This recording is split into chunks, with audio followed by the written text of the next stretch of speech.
because I am a fucking Satanist. All right, ladies and gentlemen, welcome to the Houston Ensemble podcast. We're here today with a very special guest. We've got Casey with us from the Temple of Satan here in Houston. Casey, we're so happy to have you here today. Thank you for coming. The first thing I want to get started with is, one, what is your position at the Temple of Satan here in Houston? And two, how did you become affiliated with it? Okay, the legal name is the Satanic Temple. I am a member of the Satanic Temple Houston. I do not represent them. I'm not a spokesperson. And the Satanic Temple Houston is a local congregation for the larger, it's affiliated with a larger parent organization, the Satanic Temple, which is international.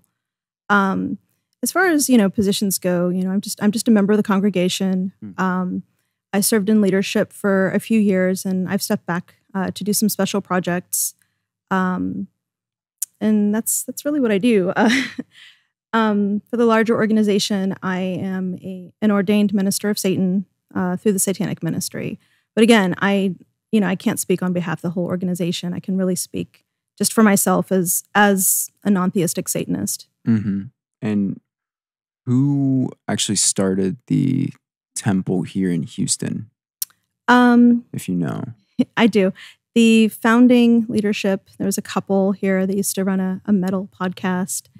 The story behind how it was founded here in Houston was they were, in their apartment building, and I guess a lot of the people in the apartment building, were putting up decor, and a lot of it was like very religious decor.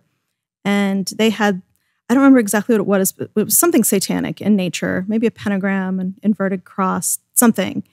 And they got a lot of complaints about it. And I guess the managers of the apartment complex told them no. And they reached out to the Satanic Temple. They'd heard of them, probably because of one of the media campaigns or, actions. They'd heard about it. So they reached out to them, and the Satanic Temple wrote back. And there wasn't really a lot that they could help them do with that. It's not really a personal army. They can't solve every, issue of being irritated by, religious inequality. But that's kind of how the relationship was established. And one of the co-founders, he'd been a Satanist since he was a teenager. He was more, interested in like the works of Anton LaVey. I don't know if he was like really a strongly practicing LaVeyan Satanist or anything like that, but he had that background, and that's sort of what brought him up into the interest of it. And I believe that the Satanic Temple Houston became an official congregation in 2018. Oh, so that's really recent. Mm-hmm. Interesting. I think I reached out maybe last year, but it was probably a little maybe scattered because of COVID and whatnot. It is widely known that the tobacco and diet industries lobby governments with scientific propaganda for years until proven guilty in court.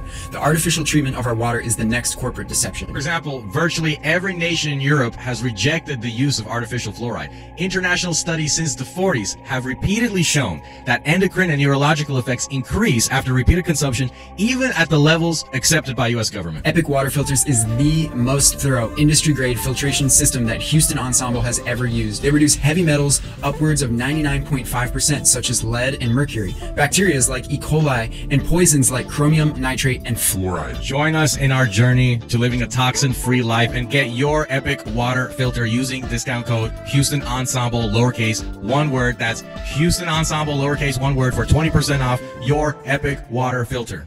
We definitely had a lot of pausing due to COVID. One of our members works in medical research and is very strict about observing COVID guidelines. So not that we would particularly want to, get away with anything, but anytime we need reminding to tighten up our standards with, COVID safety, this person is there telling us how to do that. Go ahead, sorry. I get excited a little bit, so I jump in, but I have so many questions because just in the story you were saying, Remind me again, the pentagram was visible somewhere in the apartment complex or the living quarters? Like people who put wreaths on their doors Right. or signs or, that kind of thing. Right. I don't remember exactly what the item was, but it was objectionable to some people Yeah. who had equivalent items from other religious traditions displayed. When we've had other kind of like, not necessarily theists, but philosophers and thinkers on the podcast, we like to get into symbols and etymologies and what does this mean? What does that mean? Where is this from? Kind of thing. And so when we talk about wreaths, it's like wreaths comes from somewhere, right? That's a tradition. Yeah. Of death. A death tradition, yes, signifying a recent death or immortalization of some individual. Not Christmas. Not Christmas, yeah. But so what is a pentagram? I mean, what is that all about? What is it? Upside down, upright? What is it? I can go into symbolism to an extent, but it's very important to me to have sources to back things, and I'm not a walking like citation device, so there's only so far I can go into it. The pentagram is something that's been associated with various occult traditions, for centuries. It's also been associated with Christianity. If you go to some of the very old medieval churches in parts of Europe, you find pentagrams on them. It's really funny to see on the internet people waxing conspiracy theorists about those things and saying, no, this was kind of a ubiquitous symbol that was used at the time. Inverted pentagrams with the point of the star facing down tend to be associated now with Satanism, or with, left-hand path traditions in general. I'm not really going for authenticity, because as a non-theistic Satanist, I don't hold any supernatural beliefs. I really feel that the power in symbolism is what we grant it. So I'm not really concerned with, is this an authentic satanic symbol? Like, what does that even mean? Can I interject something real quick about the pentagram? Mm-hmm. I learned this recently. I think one of the main reasons that the pentagram is so associated with Satanism is because in the 1960s, the Church of Satan, which, by the way, I think this would be kind of an important thing to note for people who are listening, the difference between the Church of Satan and the Satanic Temple. And the Satanic Temple, which nobody will know. Okay. By the way, like that is not common knowledge. But they copyrighted the upside down pentagram for the Church of Satan. And so in the 60s. And so that's why it's so associated all the time. But since we're on that right now, finish your thought and then we can talk about the difference between those two. Symbolism is important, but I feel like it's more important on just a very personal level. Sometimes people will try to pick fights on Twitter or on social media. A Satanist will have an inverted cross and they're like, well, actually, St. Peter's cross. I'm like, yeah, well, okay, fine. My observation is that many satanic symbols are assigned to us rather than actually coming from us. And part of kind of the personality of us, Satanists have different personalities, but there are some commonalities. There is that like streak of contrarianism that runs, wider in some people than others. And I find that, when someone holds something up and says, actually, this is a satanic symbol, if I look at it and I'm like, yeah, sure, it's a satanic symbol, fine, it is. So like the inverted cross is something that was really given to us by Catholics, rather than something that necessarily Satanists set out to create to be our special symbol. Look at them, they defile the cross, they invert the cross. When? Until they started accusing us of that, how often did that really happen? And you find that a lot of satanic ritual that's talked about in the media it's stuff that's been assigned to us rather than stuff that's come from us. Sometimes we adopt it gleefully. Sometimes, it feels good to take something that you're accused of and be like, yeah, you say that? Well, fine. If I want to quote a somewhat famous Satanist in the Satanic Temple, if if adversaries you make us, then adversaries we will be. And that's kind of how I feel about a lot of the symbolism associated with Satanism. Now, there will be people in Satanism who disagree with me vociferously, I'm sure, but it is a very individualistic kind of religion. Yeah. It's almost kind of like an overarching, a blanket of kind of an ideology, yet you can make it what you want.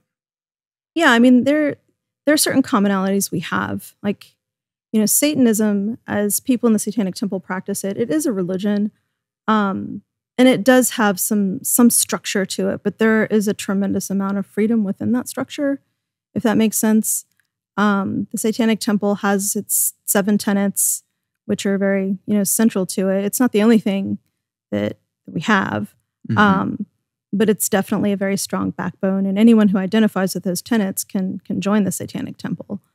I mean, I can read them. They're, you know. We'll put them in. They're actually really interesting in a good way. Because when I guess we're right here, because I wanted to talk about that too. Okay.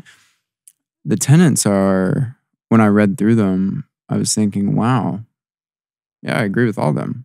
And I certainly wouldn't classify myself as satanic or even leaning that way. Also not, you know, I'm not anything. I have a personal spirituality. But when you read the tenets, my first thought was, wow, this is like libertarian philosophy. So you're basically a libertarian, right? I hope you don't mean capital L libertarian. Yeah, no, I mean like a libertarian. Like social libertarian, yeah. Yeah. I mean, that's what the tenets are. Yeah. To an extent. I would say closer to maybe like secular humanism. And libertarianism can kind of be with that as well. It's basically, it can occupy like adjacent spaces. Freedom for the individual. Because what was interesting is that the tenets for the I feel like I messed it up. Is it the Temple of Satan or Satanic Temple? TST Satanic is Temple. the abbreviation. Okay. When I was reading through them, I said, wow, this is really about personal freedoms, not infringing on other people's freedoms, the freedom to freedom to offend, which is on there, which I thought was very interesting, especially in our current time frame. And I feel like that is such a wide and loose tenet, actually, that I agree with, because we should have freedom of speech in all forms. And of course, there are going to be people saying bad things, that, like freedom is not safe. But what part of those tenets is satanic or identifies with the Satanic Temple? I mean, really, all of it. It's one of the things about modern Satanism. I think that you're always going to have this kind of tension between opposites, you know? And I think that what the 7 tenets really embody is this tension of having personal freedom and autonomy and still engaging in pro-social behavior.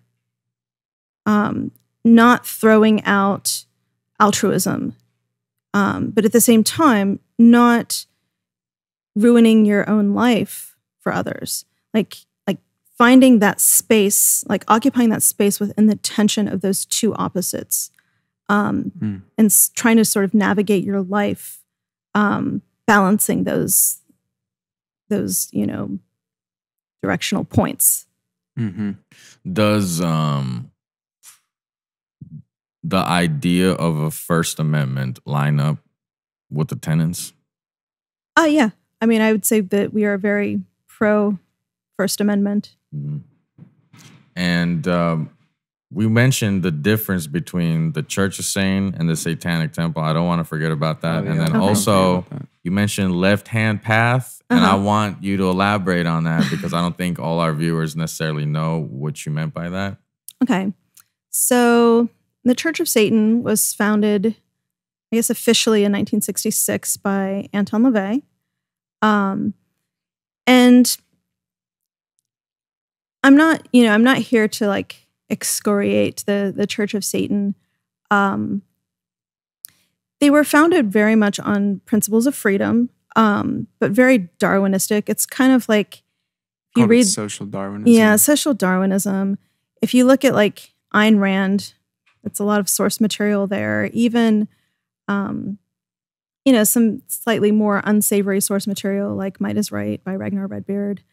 A lot of like, Law of the Wild and be the best, be the apex predator. Mm-hmm.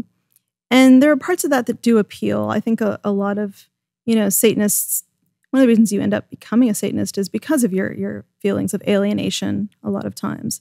And I think that a lot of those ideas appeal to people who are, feeling very alienated from whatever they perceive as mainstream society. The Church of Satan, today, it's not a particularly active group. They do have an internet presence. I personally feel sometimes that their internet presence is a little bit larger than the actual reality of the group. They don't really, as an organization, they don't really put on events or that kind of thing. I'm not saying they never have, but they're just not particularly active. There are people who still, identify as LaVeyan Satanists. And I think that some of the works of, Anton LaVey do still inform the Satanic Temple and other modern Satanists, but it's always with these caveats. Because I do feel that the Satanic Temple is very much more interested in pro-social behavior, like I said before, in navigating that tension between autonomy and pro-social behavior. And I feel that the Church of Satan is a lot more focused on just the personal autonomy aspect, and pro-social behavior can be damned, unless it's something that makes you happy, and then, do it because it makes you happy, not necessarily because it's the right thing or pro-social.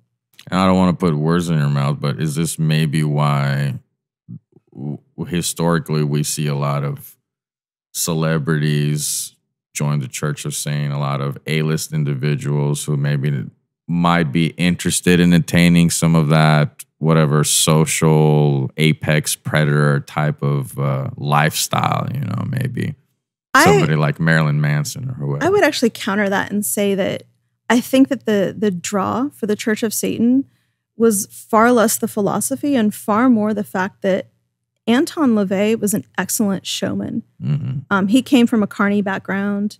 Sometimes when you read what he has to say about his own life, you're like, I'm not sure, what a reliable narrator he is. But he was, everyone who knew him said he was a very captivating individual. He said outrageous things on purpose, and he knew that he was saying these outrageous things. I mean, he wrote an entire essay on how he refuses to bathe because, why should he? He has this fabulous manly scent, like that kind of stuff. He, during a time of social unrest, the late 60s, and then a time of like increased social experimentation in the early 70s, it just seemed to be something that people were interested in because no one had ever really done that before. I mean, I hate to use these absolutes of the first person who ever, but I will say loosely, he was the first person who self-identified as a Satanist and who created an organization of self-identified Satanists.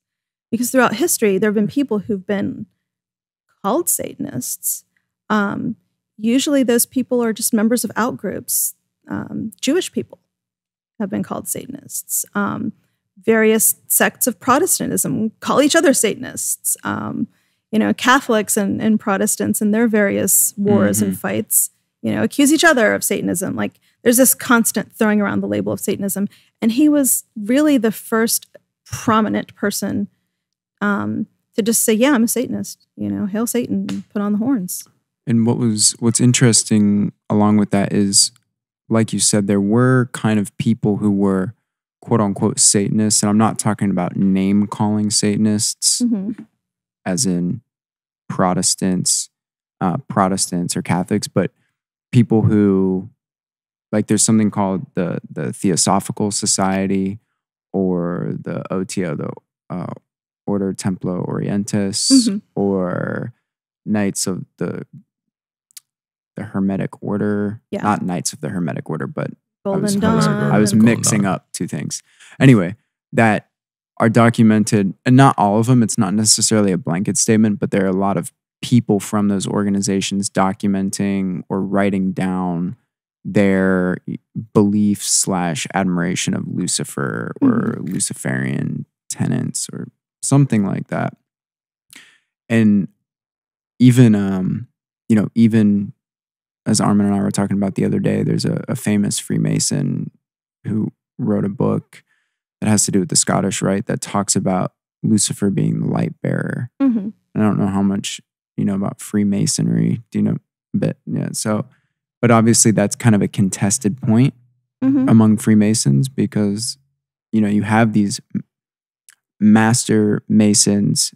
When I say master, I don't mean their literal level as master. Obviously they have that level, but masters in the sense of how much effect they had on the history of Freemasonry, Right. talking about Lucifer or seeming that they're Luciferian. So anyway, to go with what you said, in 1966, it seemed that Anton LaVey really made it official, and it was no longer kind of a scholarly Satanism of some sort. I've heard it referred to as such, Right. and really a movement, in a way, a religious Yeah, ideology I think / movement. I'm not sure if he would like the terminology movement. I'm fairly certain Church of Satan today would really not like that verbiage. Why would they not like that? They consider themselves adamantly apathetic politically. The idea of like a I movement. highly doubt that. That they like if you went person to person and you're like, what do you think about that? I bet they'd be the most opinionated. Oh, I don't want to turn this into like a COS bitch session at all because I COS bitch session. I will say when it comes down to it, You can bitch about them. When there's persecution against Satanists, I'm not going to turn to someone and be like, oh no, you're a member of COS. I'm not going to like intervene on your behalf. I absolutely would. Okay. But there are some distinct philosophical differences and I find, the average COS member that I run into are incredibly opinionated about so many things, but they do like to make this distinction that, their religious viewpoints are non-political and their political viewpoints have nothing to do with their religion. I would argue that all of that is very political. I would argue that self-identifying as a Satanist in what is, more and more rapidly becoming a Christian theo-fascist society is inherently political. But, we can argue on Twitter about that until, forever. I see your point. It's kind of like, if you want to be apolitical, then just be white paint on the wall. But if you're choosing labels, you're doing it. And you're going to be hard pressed to find anybody who, really anybody, literally, but anybody with a religious viewpoint whose political viewpoints aren't affected by their fundamental spiritual, metaphysical beliefs. Right. If I define like religion as kind of my internal framework, and to say that there's no political anything that has to do with that just seems really disingenuous. It seems like some people are trying to play a game of semantics rather than reality there. Policy is almost a little bit like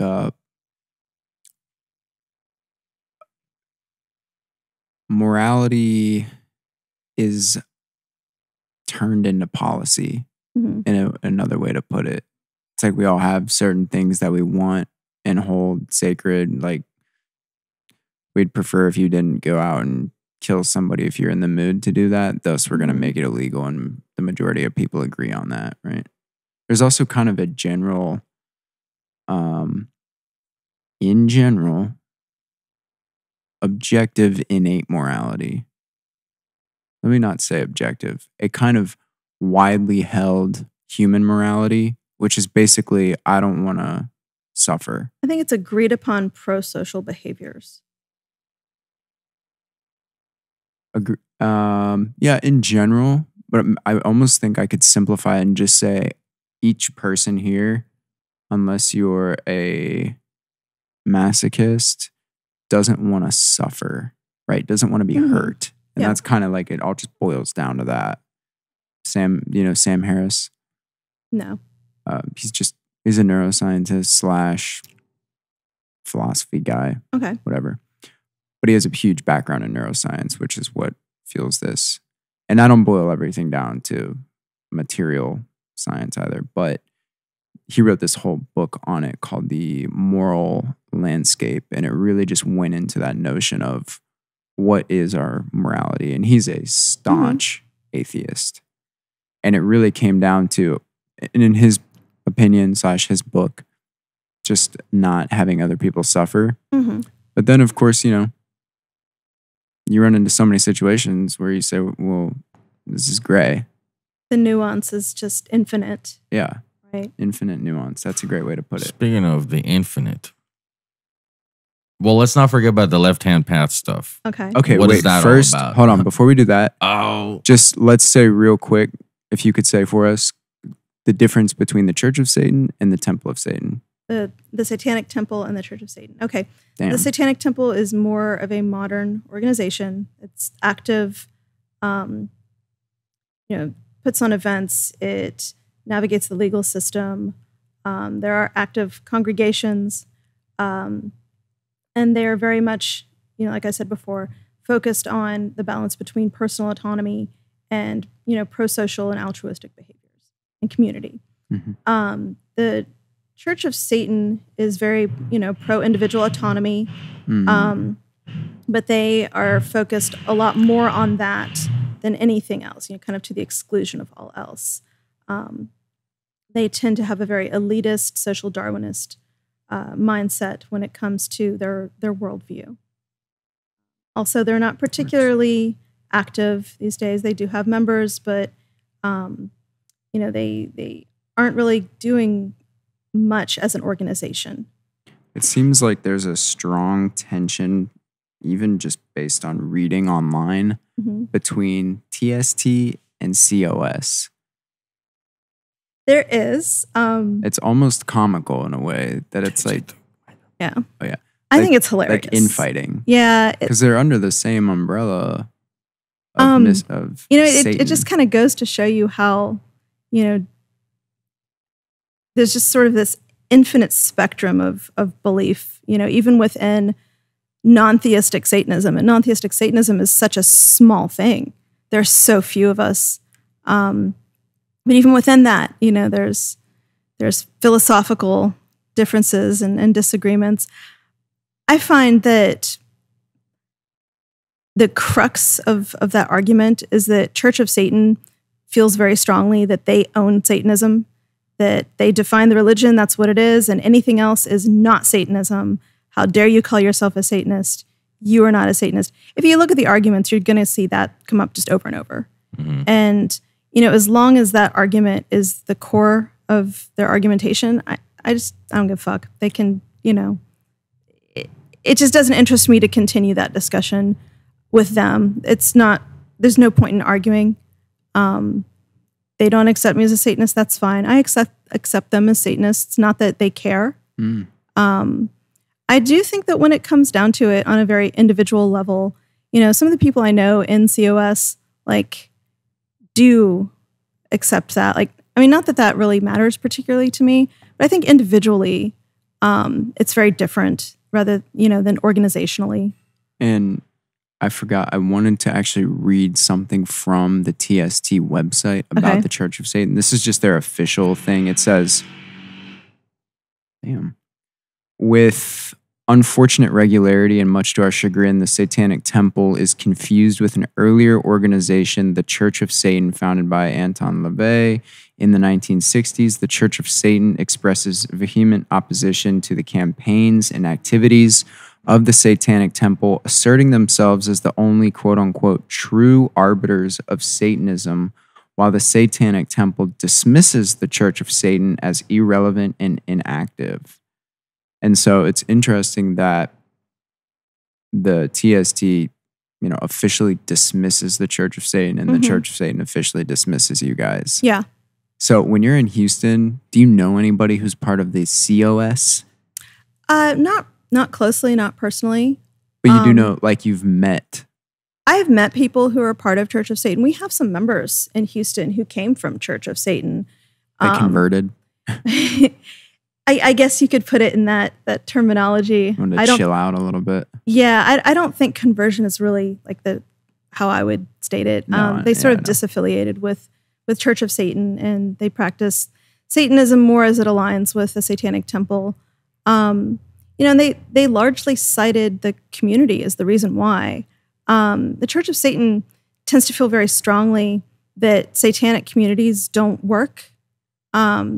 They had some experiments with kind of trying to create their own, and they didn't work out well for them. Kind of a grotto system. I'm not really familiar with all the details.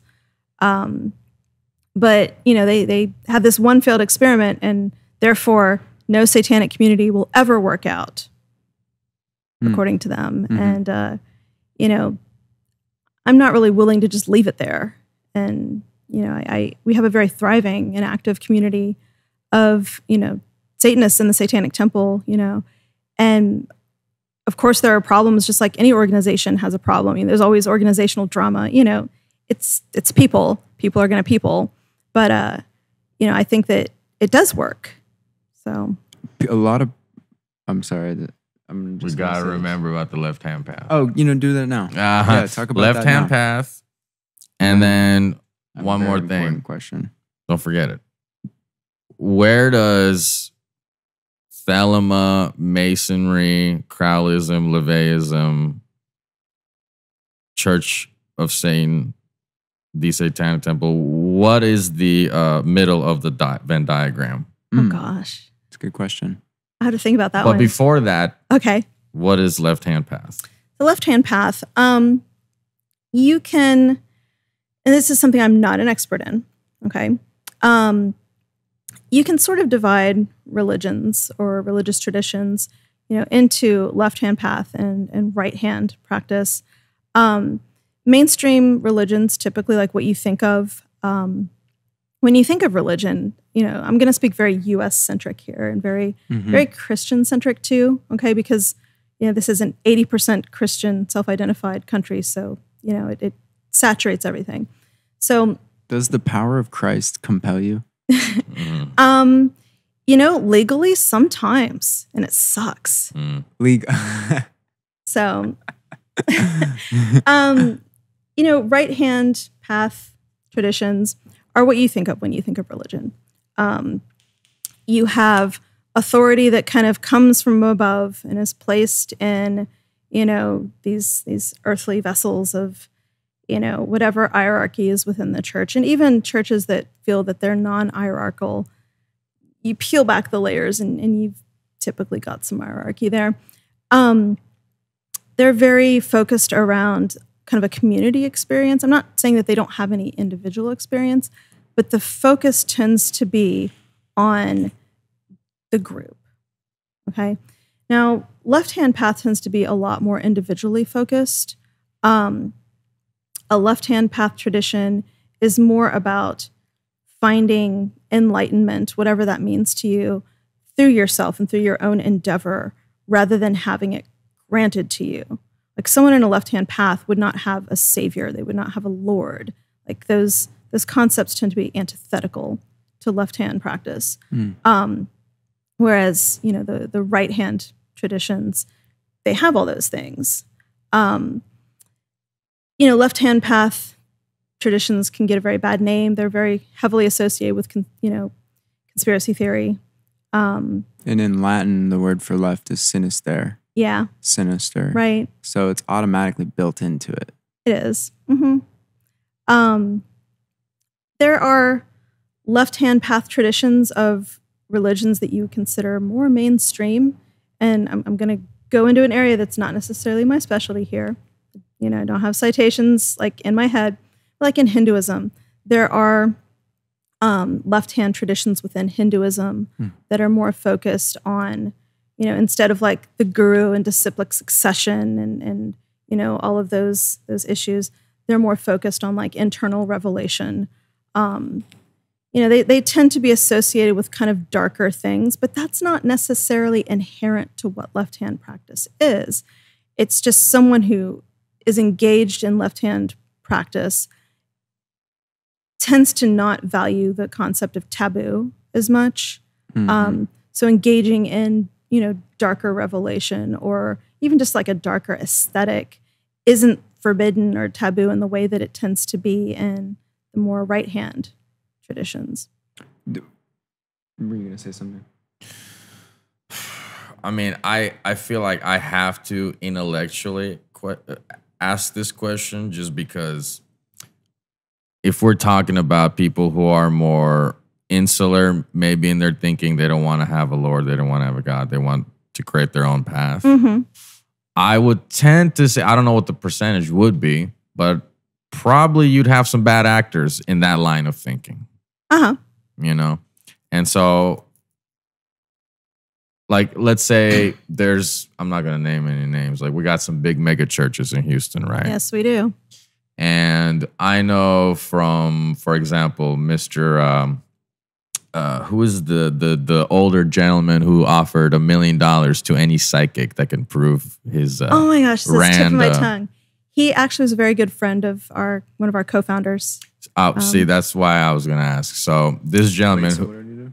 he's a older kind of, he's a former magician, and then he got into the show business somehow. Oh, and he offered $1 million to any psychic who could prove Yes. like Right. remote, like something along Something those psychic, lines. yeah, something I like heard that, yeah. about that. Yeah. But this gentleman, why did I mention this guy? Oh, because he was one of the individuals who in modernity in recent times exposed a lot of the church people and like the fake healing stuff that they do. Right.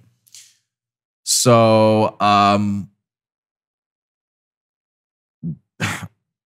the church, a lot of churches act great, and then we find out there's some chicanery going on. Yeah. And then, but we're in a different scenario here. We have the temple, and we also have the Church of Satan. They don't try to act good. Right. Mhm. Well, But I mean, are they all good? I or mean, I even- just have to ask this question, from a purely So are rational point. are you asking about like, potential bad actors within Mhm. the Satanic Temple? Have you ever witnessed that? I mean, anything of that sort? Well, I'll say that the difference between, here's a very stark example. When a few years ago when the Catholic Church, here locally, I guess like the Galveston diocese, they had, something like 70 or 80 priests who were all credibly accused, not just accused, but like credibly accused of child molestation. And it was immediately covered up and it was appropriate actions were not taken. If you had a member of the Satanic Temple who was credibly accused of child molestation, their membership would be revoked. It would be very like, I almost want to say public, but it's not necessarily it would be public facing, but within the organization, certainly everyone would know about it. There's I would say that we have even less tolerance of bad actors because we're under so much scrutiny. When a priest or a pastor is accused of, or found to, it's substantiated that they've engaged in these behaviors, people are shocked. But if someone said, oh no, this Satanist was molesting children, people would be like, see, told you. Right. And we're very conscious of that. Not just because it's the right thing to do, and we're parents and we're members of communities and we take care of each other and we care about each other. But like just the fact that we are subjected to such increased scrutiny, and we know that any scandal along those lines would be, I don't want to say it would be disproportionate, but it would be so much more impactful to us than these organizations that have billions of dollars and own property and who have people in government. And, the Supreme Court has 6 out of 9 justices who are part of that organization. Like, we don't have that. So are there bad actors in the Satanic Temple? I'm sure that there are people who, are not necessarily good people, but we do try to structure things that have a lot of checks and balances, that have a lot of eyes on things. We've tried very hard to make connections between like me as someone who's part of the Houston congregation, I know people who are in the Washington congregation. I have friends who are in, the New York City congregation. Like, we talk regularly. I work with people, in the ministry who are all over the globe. We try to keep those connections very strong. And if something happens, we have internal reporting mechanisms and investigation. We have 2 investigatory bodies. We have a code of conduct. It's very strict. I feel like we will always be held to different standards, though. So, the answer to your question is yes, I'm sure that exists, but we are hyper aware of that. And we're hyper aware of the impact that can have on our community. And we're very protective of our community. And that's a perfect segue into a question that I was thinking about last night. So would you say that as a Satanist or a part of the Satanic Temple, but you would call yourself a Satanist? I'm a Satanist, absolutely. Okay. Would you say that you're discriminated against, or that the entire group is discriminated against? Yes, to all of that. And very much so. Right. That's what I thought, especially after what you just said. And so, but you don't actually believe in Satan, right? No. Like, there was no Satan, or you don't even believe in the concept of Satan. I hold no supernatural beliefs. I don't believe that there are deities. To me, Satan represents an archetype, a literary archetype of the eternal rebel, the person who... The eternal rebel. Yeah, the person who, despite overwhelming odds, did the right thing. The person who didn't care about... The light bearer. Right, who tried to bring knowledge to, the oppressed humans. The one who wanted Eve to know what she was, to experience life fully. The one who wanted Christ to eat some food and drink some water and not wander the desert. So we have sort of a different view of what Satan represents. He's the struggle against arbitrary authority in any of its forms, including within ourselves. So with all that, I definitely understand the concept part, the eternal rebel, all that good stuff. Because you are discriminated against, because you've chosen an ideology that is associated with, especially since we're talking America-centric, Christian-centric in general. But I also think that people who aren't necessarily even Christian would probably have some sort of vibration attached to simply the word Satan. Oh yeah, they do. Satanism. Knowing that the tenets of the Satanic Temple are actually pretty good. And when I say pretty good, I was actually surprised that I agreed with all of them. Because I'm all about that. I'm about freedom. I'm about freedom of speech. I'm about all the good stuff that's in there. Why would you even think or start to want to identify with the Satanic Temple, knowing that it's discriminated against? And at some point, since you don't believe in any of it, it becomes a little bit not needed. I've got kind of the short and pithy answer, and then I've got the long answer. So the short answer is because I am a fucking Satanist. There's not a reason. If I didn't want to be a Satanist, I'd join the Rotary Club, as one of my friends put it. The Rotary? Yeah, or what is that? Like it's a social organization, or I'd join the Unitarians or something. Or here in Houston, we have some atheist organizations. We have a secular humanist group. And, love them, ally with them, but they don't appeal to me. It's because Satanism appeals to me. What part of it appeals? I don't even know where to start there. My own religious background growing up is... Christian? I was raised Pentecostal. My grandfather founded the church that I attended and laid the physical cornerstone, and he preached there for, over a decade. Oh, so, man. So yeah, you're down and out. And I'm from Appalachia. I'm from West Virginia. Wow. So I attended a West Virginian Pentecostal church for the first 14 years of my life. And after my grandfather, retired from preaching, the church took a a super hard right turn. Like, not that they weren't before, but, everything was satanic. They became, heavy into conspiracy theory. And Wait, you said everything was satanic? everything was satanic, meaning like everything that I liked as a child was satanic, like, Oh, I see what you're like saying. music. Every bit of music I liked to listen to was satanic. Everything from like, gosh, I think the first time I was told the music I liked to listen to was satanic, I wasn't even listening to like Slayer or anything like that. It was, pop songs on the radio because I was a child. This was the height of the satanic panic. Like, I was born in the 70s. I'm a child of the 80s and 90s. The satanic panic was going strong then. And I think that you reach this point, or at least I did, where everything I loved was called satanic. And I was kind of like, I might be a Satanist. Oh, that's a very interesting notion. I'll let you keep going. Right. That makes me think.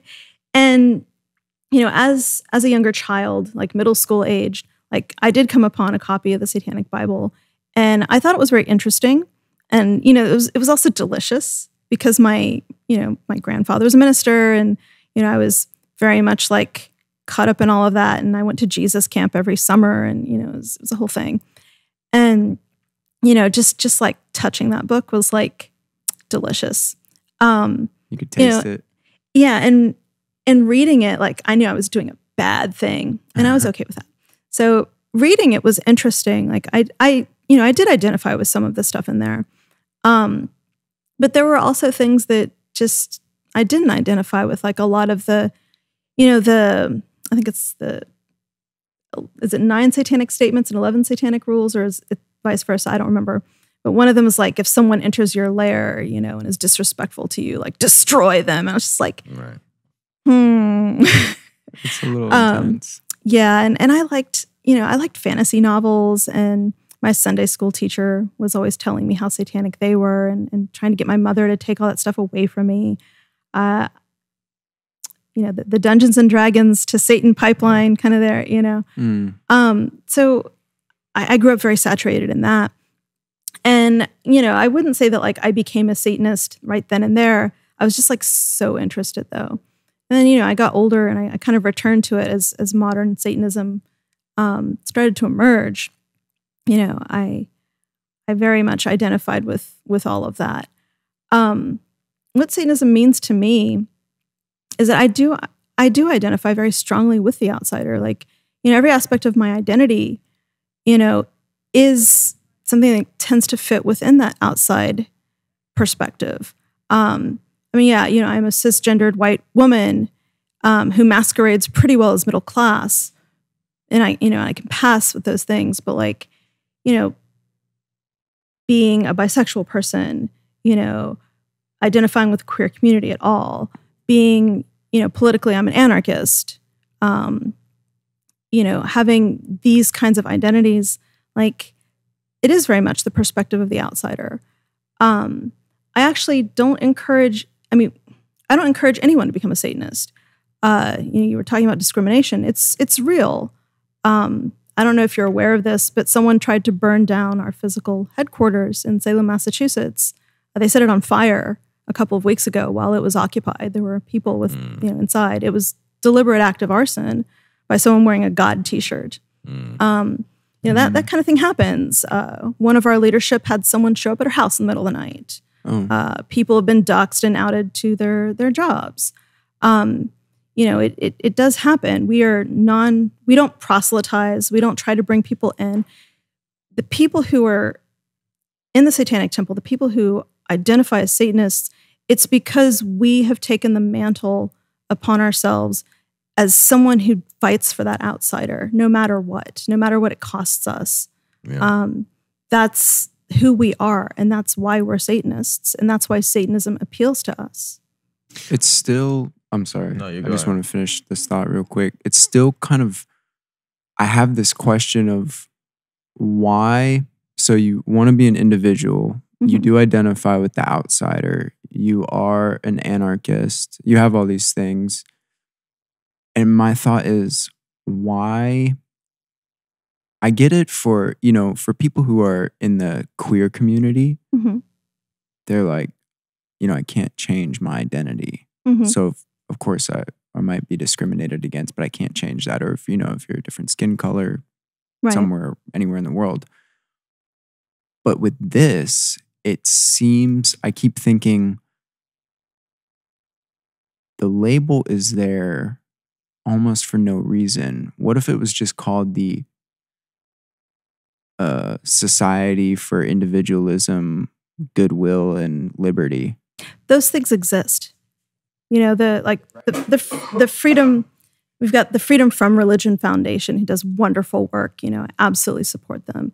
We have the ACLU. We have American Atheists. There's so many groups that do support those values. But what's unique about, I tell people, like, atheism defines what I don't believe in. Satanism defines what I do believe in. I do very much believe in that struggle, and it is part of me. And could I lay down that struggle? I don't know if I could. I mean, I'm also a neurodivergent person. I think what is neurodivergent mean? I have severe ADHD and likely autism. As somebody who, and great vocabulary. Yeah. Not with those. I mean, like, I've just noticed I can tell you have good vocabulary. Thank you. I mean, you can mask those things to a certain extent, but I'm never going to feel like I'm part of, the greater culture. It's just never going to happen for me. It never has happened. It probably never will happen. But because I'm human, I still have that need for community. Mm-hmm. And I think that having a community that's comprised of people who feel similarly, it is important. I think it's very meaningful. I'll say this last point, and I think because it could turn into a circle talk, because obviously we all just have our own personal opinions, which is totally fine. The community part is really important, and I totally agree with that, where everybody wants some sort of community. Then I think, again, you have your community and you can still have all the tenets of it, but it identifies with this one thing that you don't even believe in. I do believe in it. Just because I don't think that it's a physical being doesn't mean that I don't have a sincere belief in that archetype and a sincere admiration and a sincere desire to emulate that archetype. Mm-hmm.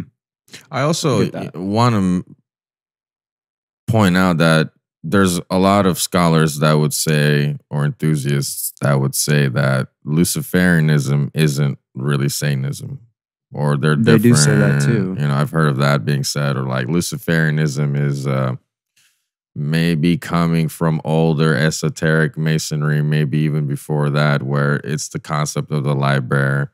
But then Satanism, while connected, is more about going against, or it's more about the counterculture to the whatever, the oppressive. It's like what? It's thing. Like an Anton LaVey definition. Yeah. So, I mean, and again, that's semantic kind of stuff.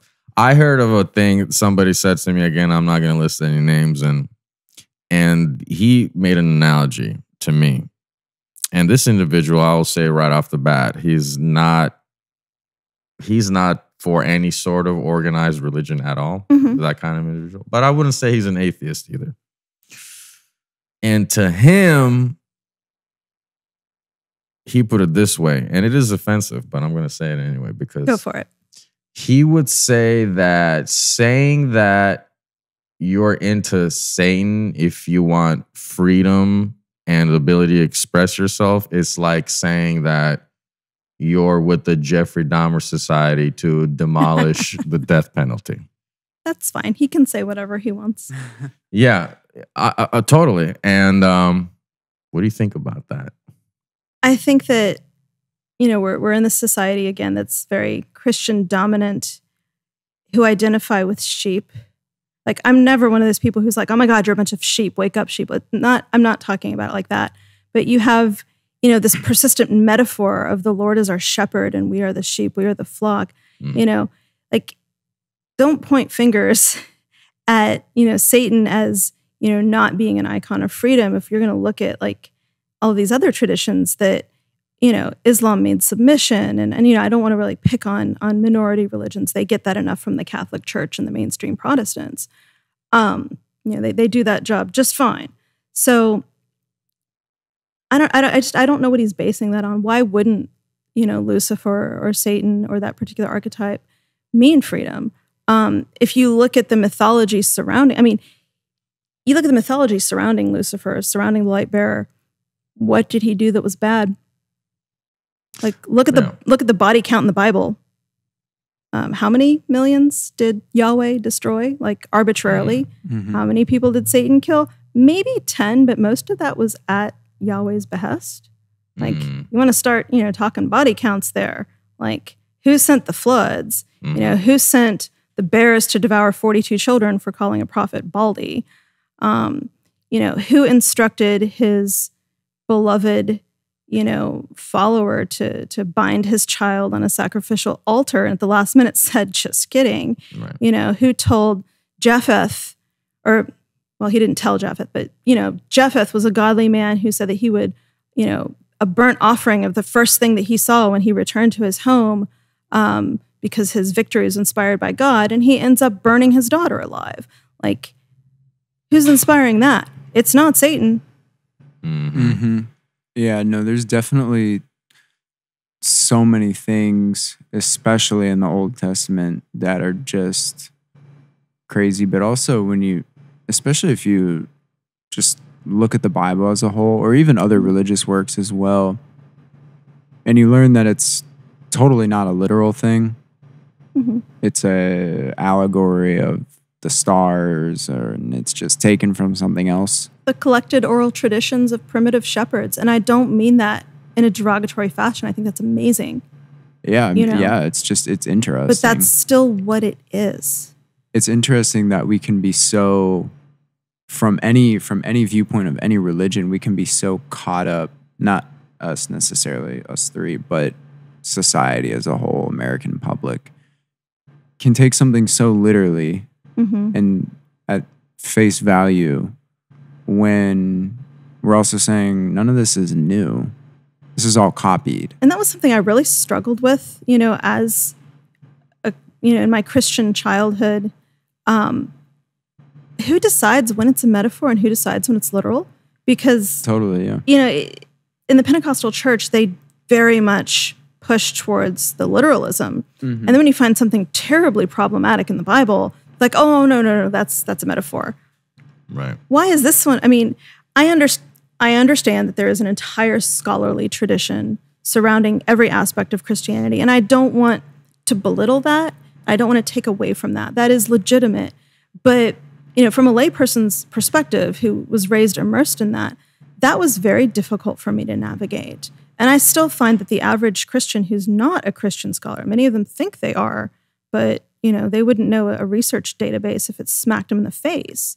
For them to, anytime you try to talk to them about their religion, and I usually don't bring up these discussions, they're almost always picked with me when someone finds out I'm an atheist or a Satanist. They really want to talk about it all of a sudden, They can't really explain why some things are metaphors and why some things are literal. Like, there's not even that basic understanding or grasp of their own tradition. They can't explain that. They'll tell you, oh, this is taken out of context. Like, that is the weasel's lie. Oh, it's taken out of context. Really, is it? What's the context? Can you explain to me the context? You are a 21st century person living in an industrialized society. Like, you don't have context. Would you say, so obviously you're an atheist, but would you describe yourself as spiritual at all? No. So I just want to get a framework. Would you say this is it? Physical reality? Yes. I think that, when you die, it's just like before you were born. I get that. What do you think about potentially reincarnating? Extraordinary claims require extraordinary evidence. Have you ever read this book, Life Before Life? No. Kind of a cliche title. It was really interesting. I had to read it when I was at Rice for a Buddhism course. And I don't really have thoughts either way. I just look at stuff, make an observation, have some personal experiences, and say, hey, maybe. Mm-hmm. Cool. But I read this book, and it was done by these researchers at the University of Virginia in their consciousness studies program. Mm-hmm. And in Buddhism, there's a whole culture of reincarnation. Right. Or it's a whole part of Buddhism. Yeah. But there's this cultural part where they'll go searching for people that have been reincarnated, or they'll mark people in specific places when they die. Mm-hmm. And so this book took all these people that had claimed that they had found reincarnated people and all this stuff, and they actually linked all these. And when I say all these, I'm probably like 20. Mm-hmm. 20 different people. They had all these perfect links, and they traveled the world doing it on this, probably huge budget Mm-hmm. for this research. And they're totally secular. Okay. They're not religious at all. And at the end of the book, I forget the author's name, unfortunately, but he said, this is just amazing. Like, I didn't go into this thinking that we were going to find this out. And the fact that we were able to link this up so much, in India and Tibet, Mm-hmm. all this stuff, I was like, interesting. You know what news outlet did it? They did an interview with Shalise Blythe. She kind of functions as like an ad hoc spokesperson for the Satanic Temple. Okay. Like the spokesperson is Lucian Grace. He's the founder. But she, as needed, does for like the reproductive rights or whatever. At the time, she was directing the After School Satan Club. And I don't think she realized that she was coming into an interview where the guy just wanted to make fun of her. And it's, oh my God, it's so funny because he asked her these ridiculous questions and she finally just is like, oh, like it was just so awkward. And she just decided that she was not going to do anything to make it, or to attempt to make it less awkward, because that's what he wanted. But that taught me a lot about interviewing. And, that's, the interviewer's going to fuck with you, you fuck back with them. Totally. Yeah, no, I love when people, like, when you can have a discourse on something. And I'm actually so happy that you brought that up, the After School Satan program, because I didn't know about that, I think, until you mentioned it on the phone. Mm-hmm. And I hadn't heard of that. And then I was on Lucian Greaves' Twitter the other day and just saw a picture, the logo. I know the director. Her name's June Everett. Okay. And so, maybe you won't love this right off the bat, but that's why we can have a discussion about it.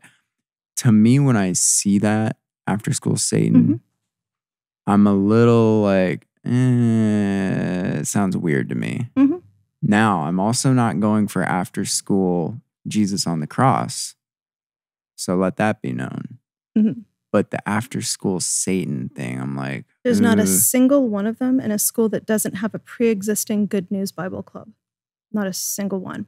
Okay. We will not open one ever. So you go for like an inequality of religious things. And we also only open them in response to direct community request. So we don't go just stomping into school districts saying, you will have our Satan Club. Mm-hmm. It is only in response to community request.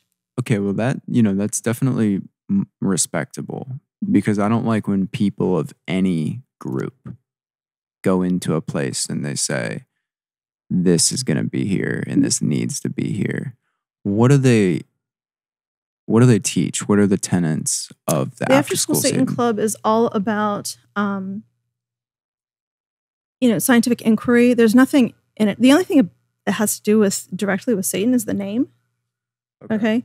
No child has to be a Satanist. In fact, most of us don't raise our own children Satanists. And real quick, do you have children? Yeah. Okay. I have a middle school child. Do you teach them? They're not in your class.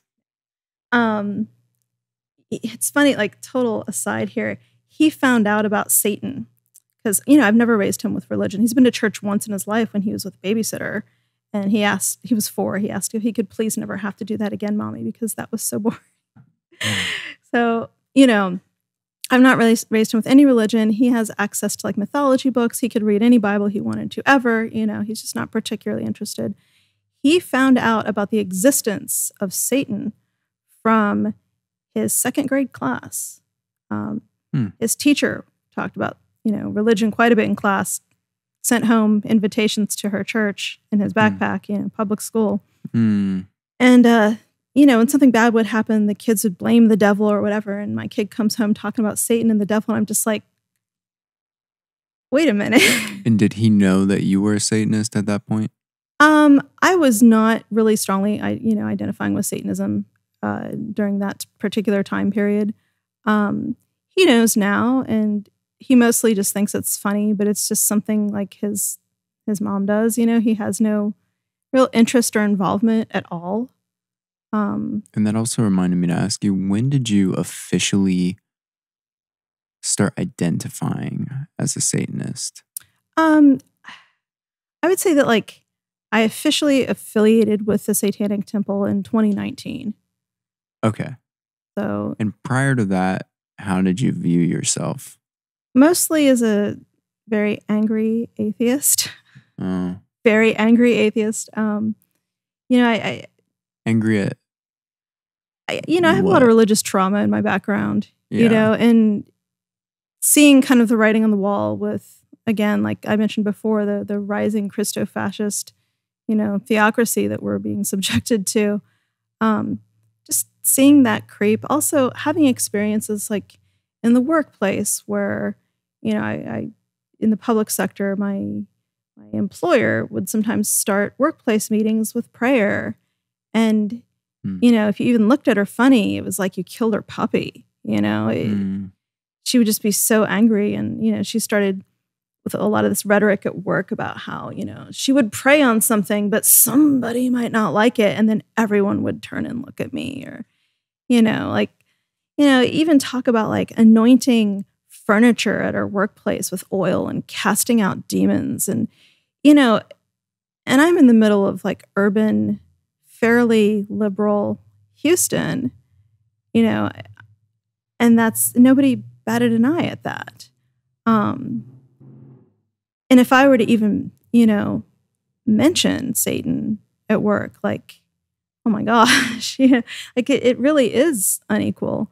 But, like the angry atheism is just seeing this constant inequality and then having members of the dominant group insist that they are persecuted and oppressed.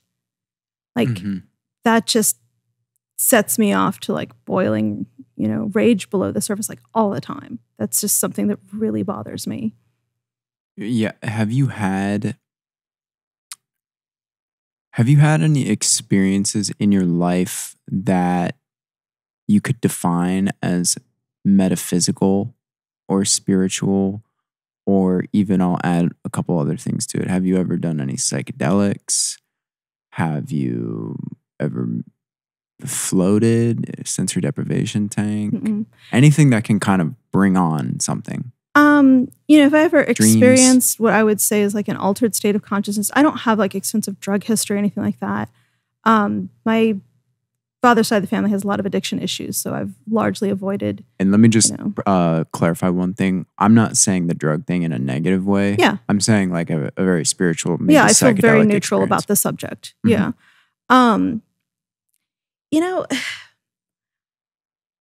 I've never had any experience that I don't feel can be explained. As a young child, part of the Pentecostal church, it is a charismatic, it's a very like emotionally driven church experience. Like they are the people who, they do the snakes. Well, it's a funny thing. I did not go to a snake handling church. West Virginia is the only state where that is legal. Like I grew up like aware that existed, but I lived in an area of West Virginia that was a little bit, oh God, it sounds laughable to say like a more urbanized area of West Virginia because there really is no urban there. I was aware that existed, and it is kind of related to like broadly the kind of tradition I was brought up in, but it's a step, it's a step to the north or something. Like it's not quite there, but it's adjacent. people drinking strychnine and that kind of stuff. But like the church that I grew up in, ecstatic experience was common. I think that if I had brought any of my little friends from school to this church, they would have been deeply frightened. People speaking in tongues, people, falling into unconscious states or to altered states, like ecstatic dancing. People, feeling that they've had these very like real revelations. I don't want to be reductive about that. And I don't want to necessarily, again, I don't want to take away from people's experiences and their own like definition of those experiences, but they can be explained by neuroscience. Yeah, sometimes they definitely can. Yeah. So I don't think that I can't recall ever having an experience that I don't feel is easily explained. And I don't feel that I'm being like untrue to those experiences by trying to explain them. I think that, humans have these wonderful minds and they're so complex and they're capable of so many things. I told my child once, 'cause, he asked me about supernatural things, when he was younger, like, is this real? What is this? And I said, there's so much wonder in the world, that is real and is demonstrably true. Like, I don't feel that I feel like it's enough for me. The wonder in the world that I can see, that I can touch, that I can understand. I feel that that's enough. I don't need to go in search of things that are beyond that necessarily. I understand like the drive to do so, but I think that there's so much in the here and now that it can be terribly neglected by people who go on those all-consuming searches. And I don't think that, a lot of people who go on those all-consuming searches, the terrible cliche at the end is, everything I needed, and wanted was there all along. Like, okay, like, why did you waste so much fucking time? They may not have even been able to realize it from the beginning. But have you done any psychedelics? No. Okay. I feel like, especially in that metaphysical, now I'm not saying that that is the truth or anything like that, or that it's 100% real, but it just seems that among, whether it's ancient peoples or modern peoples or anything that you can read, that people who have had certain psychedelic experiences, there seems to be this very deep metaphysical aspect to it that is quote unquote realer than real. And a lot of it, I do think that you can explain via brain activity, but there are other things that I've also personally experienced that's just pure telepathy between two people. You're literally reading their mind. I would argue that just because you can't explain it doesn't mean it's not explainable. Agreed. Oh, I totally agree with that. And actually, I'm so for that. Let's say we were on acid together. Okay. And we're just tripping. And we have this telepathic experience. And I like say this sentence that was in your head. And you're like, oh shit, you just read my mind. I don't care if it can be explained. That's actually cooler to me if we can't explain it. The thing that I'm getting at is maybe there is more to this reality, more to the physical reality than we can perceive. Very simple example is germs. They were like, there's no germs. You can't see germs. Well, this is the same thing. When you look at the 7 tenets of the Satanic Temple, the 5th tenet is, about our best understanding of science. And one of the things that I really love about that is that it's kind of plastic. It's flexible. Like something that may be our best understanding, to our best scientific knowledge now, in 10 years, it might not be. So it's adjustable. It has to be and adjustable. I don't find that to be the case in religion quite a bit. Like, I attended a lecture by one of our co-founders where Malcolm Jerry, he talked about the 7 tenets, and I'm assuming he's one of the co-authors of the 7 tenets. He says they're not set in stone. Like, you might have a 10 Commandments monument. You won't have a 7 Tenets monument because they're literally meant to be not set in stone, like either figuratively or literally. We don't set them in stone because things are subject to change, as our understanding changes and grows. Now, do I think that we're going to like edit the 7 Tenets, and decide that like number 4 is too controversial, so let's get rid of that one? No, I don't think that's going to happen. But being open literally and symbolically to the idea that our understanding changes, I think is very important. And I think that that's something a lot of like mainline religions they're not really open to that. I feel that. I want to know what your necklace, I mean, I know what the necklace is, but if you can explain your necklace, maybe. The sigil of Lucifer. Sigil of Lucifer, there you go. It's the one religious symbol that I tend to wear.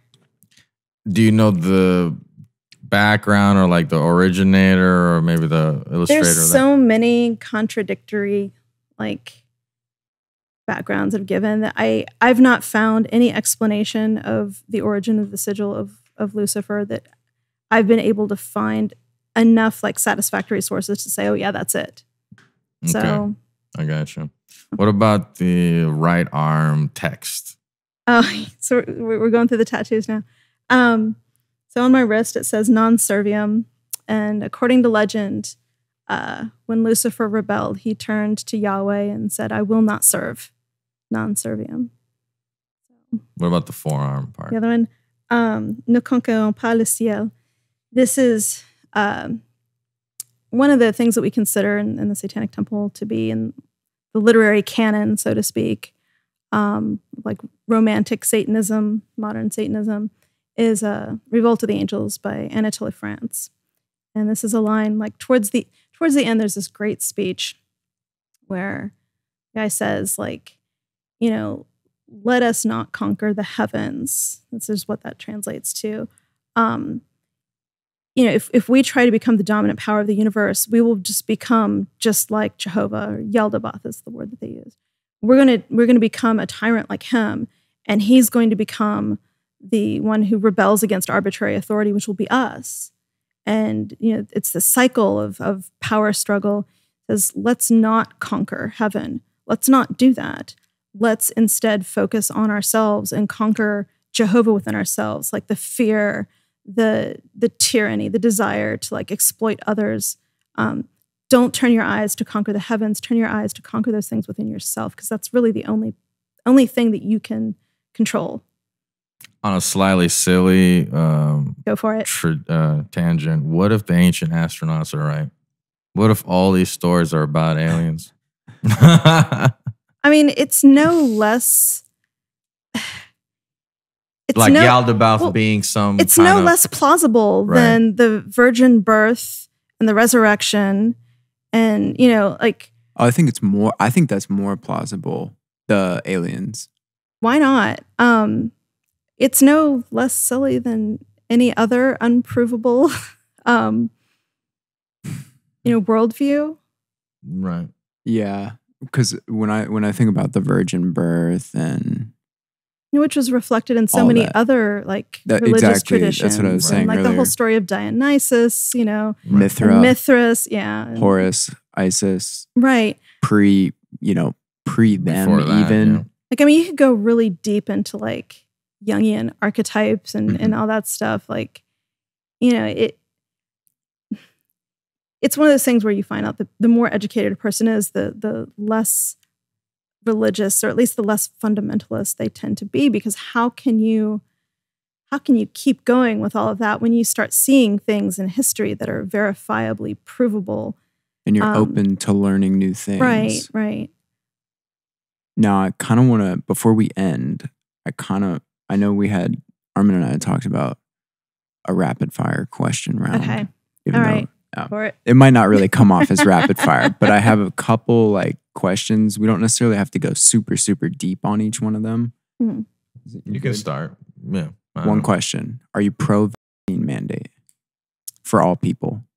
I am. I can't give that one a yes or no, because there are medical concerns that, I can't control someone's medical decision making.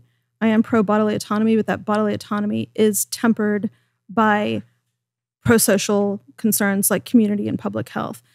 Am I pro when people don't have a medical contraindication for vaccine? Am I pro a vaccine mandate to participate in public life? Absolutely. But am I pro the government, whatever that means, going in and grabbing people and strapping them to boards and forcibly putting them like in these ridiculous memes that people are posting? No, that's a gross violation of personal autonomy. But I think it's absolutely reasonable to participate in public life to have those public health concerns be mandated. Would you still be pro that today, knowing that it doesn't work like they planned on it working? Absolutely, it works well enough. Works well enough. Ooh, maybe. We can agree to disagree there, I guess. But the public health is important. The reason I asked that is because of the bodily autonomy tenet, the my body, my choice. I think that we also have to, be reminded that other people have bodily autonomy and we can be violating theirs as well if we're just running around being disease vectors. Right. But the thing is with the vaccine, you're not a disease vector. You're not a disease vector. Like you getting the vaccine doesn't protect somebody else from getting COVID. Now on a whole scale, herd immunity, it sure as hell does. Right. Which with this, what I do think that some people, especially maybe more at-risk people who had never gotten COVID before, maybe older people, it could work out well for. But again, I didn't want to. Well, none of us here are immunologists, but an immunologist would say that herd immunity cannot be achieved through. Right. That's what an immunologist would say. But because we're not immunologists, this is outside of my field of expertise. But the recommended science, to my best scientific understanding, is very pro-vaccine, and therefore that is how my thinking goes. Yeah. I agree. I definitely think, and some people... I do understand hesitancy, especially among people of color who've been traditionally subjected to unethical medical experimentation. And, myself, like I come from a background, being raised in Appalachia, coal country. And there's a lot of medical distrust in places in West Virginia because the doctors that you visited were employees of the coal companies. Like my great-grandfather, who was a coal miner, they just kept saying he didn't have black lung for decades. He died of pneumonia, the specific type which is associated with black lung. I understand a distrust of medical professionals, and I think that the medical profession has a long way to go to, behave ethically and to repair that trust and to be worthy of that trust. But at the same time, I think that all the best medical science points to being a very important tool in the pandemic. One more rapid fire question. Sure. I'm going to stop calling it that because it's not really that. Do you practice any magic or magic rituals or anything? Do you go to the Black Cauldron? Oh God. The guy who runs that place. He's a COS POS, isn't he? I don't know him personally. Everything I've ever heard from anyone who's ever interacted with that place has been negative. I'll put it that way. I've actually had good experiences there. Great. Like just getting little trinkets. But do you practice magic or do rituals or anything? Okay. So as far as ritual practice goes, you have some people who their Satanism is very much tied up in ritual practice. Ritual practice to non-theistic Satanists is very much about psychodrama. Psychodrama. It can be, achieving catharsis. It can be, just having pleasant experiences that are ritualized, having a way of doing things that makes sense to you. There's some people who are very much tied up in ritual practice and who very much enjoy it. I'm not one of those people. I find that the ritual practice that I enjoy is more the public performance kind of stuff. It's almost like a performance art. You do that? Yeah, I was part of a Black Mass in 2019 at Brash Brewery. We put on a Black Mass, and that was a lot of fun. And for people who don't know what that is, kind of myself included, what is a Black Mass and what is the goal of it? Oh gosh. A Black Mass is kind of like in some ways, it's sort of the king daddy of blasphemous performances. Okay. It it's something that historically, again, those out groups, they were accused of doing, an inversion of Catholic Mass, like as a desecratory kind of ritual. Now, was there any actual evidence that this occurred? No. And then you have it made its way into fiction. There's an old book called Là-bas, means down there, that describes this very over the top perversion of a Catholic ritual, the Catholic Mass. And it has, all kinds of stuff in it that, no one could really get away with that publicly. And a lot of it's very implausible too. Is it like sex? Yeah, the version of a Black Mass in Là-bas was very heavily sexualized. Can you, I haven't read it. I mean, one of the examples there was give me the nastiest one. Oh gosh, inserting the host into the rectal cavity of the person who's acting as the altar. And you did that? No, I'm saying that's what people who are accused of being Satanists, people would point to and say, you do these things. And the people would be what the hell are you talking about?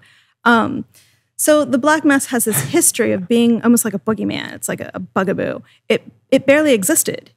We would like to take a moment to discuss the Black Mass as described in the podcast.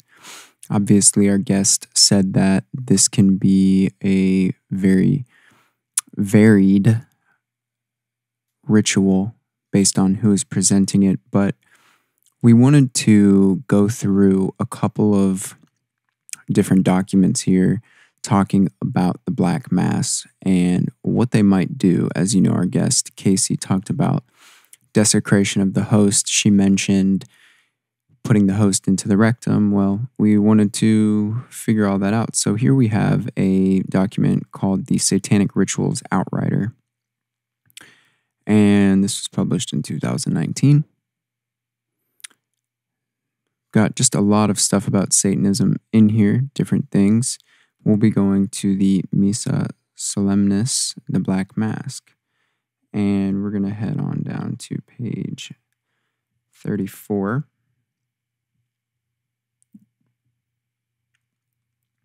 So as you can see, we've got a lot of stuff here. It's performed with great pageantry and solemn dignity and is very precise in every detail. Every act, every movement must be deliberate. You need all these things, and you need them to actually be consecrated from the Roman Catholic Church. I'm not sure how they get that. This is a very interesting thing. We won't take too much time on it, but there are some parts of the Mass that I think need to be gone into, and they're very out there. So we're just getting into it. As you can see, the red is what the priest or deacons will say, and then these black texts down here are directions.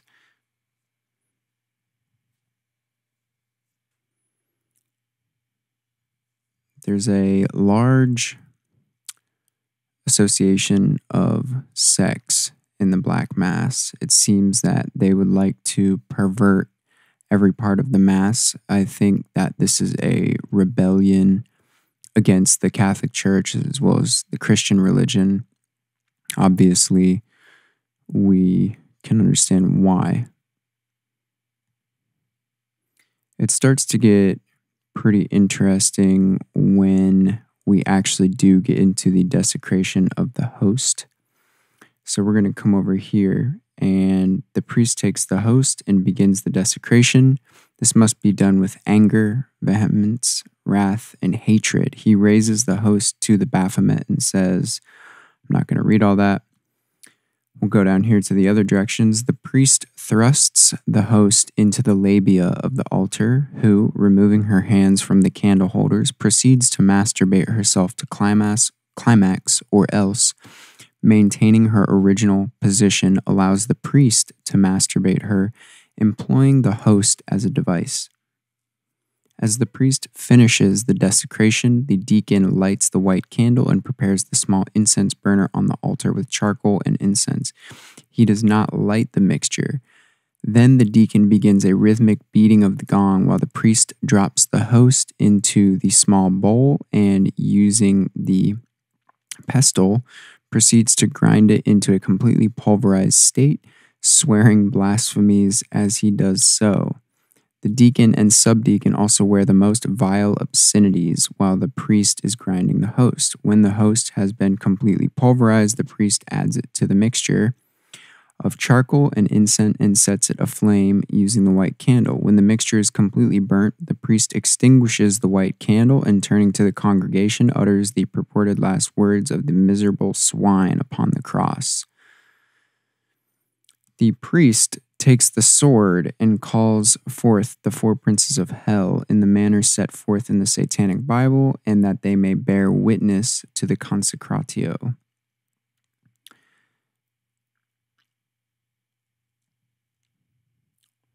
We'll go over here to the top left. The priest masturbates in the darkness of his cloak until he reaches an ejaculation. The semen is caught in a deep silver spoon and placed upon the altar. The deacon offers the priest a towel to cleanse himself, after which he begins the second offertorium. The priest calls upon Satan to come forth and bless the sacrificial offerings by reciting the Veni. The priest raises the spoon slightly before him. The priest raises the spoon on high to the Baphomet, and the deacon strikes the gong. Taking the chalice from the altar, the priest goes to the epistle side of the altar. The deacon pours wine from the cruet into the chalice of ecstasy. The priest returns to the center of the altar and raises the chalice slightly before him. We're going to come over here. The priest pours the semen into the chalice of ecstasy. The priest faces the congregation. The priest turns to face the altar. The deacon turns to the subdeacon and gives him the kiss of brotherhood. The priest takes the chalice in his hands. The priest drinks the entire contents of the chalice, including semen. He then returns to the epistle side of the altar, where the deacon refills the chalice with wine. The priest returns to the center of the altar, where, after offering the chalice to Baphomet, offers it first to the deacon and then to the subdeacon, who drain the contents. The communion thus completed, the priest raises his arms to the sigil of Baphomet in the sign of the horns.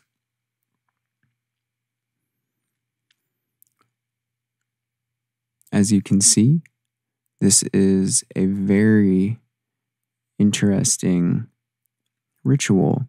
And of course, like we said, it varies from group to group.